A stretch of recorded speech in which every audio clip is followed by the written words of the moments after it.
It's my feel-good breakfast show.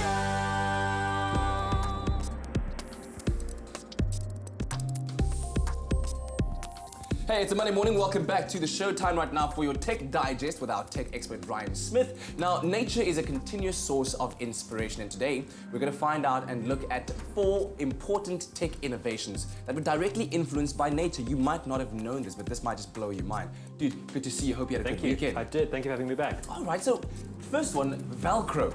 I've never ever thought that something that's as part of our daily lives like Velcro was inspired by nature. How? So this is really awesome. So more broadly, when we refer to a technological development that's come courtesy of an advancement in nature, it's called biomimicry. And Velcro might be one of the foremost examples of this. Biomimicry. Biomimicry, there's your tongue twister for the day.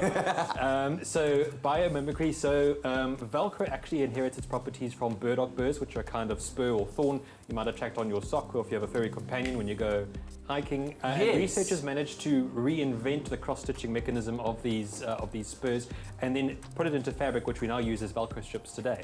My goodness, what would we be without Velcro today? Think about that. Okay, another one, LED lights that were made possible by fireflies, or at least the inspiration behind them. Definitely. So if you consider the halogen bulbs we use in our homes or sometimes in our cars, they're actually terribly inefficient, given that they produce 95% warmth energy and only 5% light energy. Okay, yes. So LEDs actually function entirely the other way around, 95% light energy and 5% heat, and that's really all thanks to fireflies. More recently, researchers are looking at the biochemistry of fireflies and trying to evaluate whether in fact we can make LEDs brighter, and that's why you'll see them creeping up not only in the home, but also in vehicles. That's incredible, and fireflies don't even need to be charged up, they just do their thing every single day. Also, something called riblets that apparently was inspired by one of the ocean's fiercest predators. Firstly, what are riblets and how were they inspired by this ocean predator? Great, so riblets actually refer to a compound, a material that's used on the hull of sporting vessels such as yachts, and that actually comes courtesy of sharks. Researchers studied the skin of sharks in the ocean and noticed how aerodynamic or streamlined they were in the water and managed to reinvent that skin structure to place it on the hull of sporting vessels.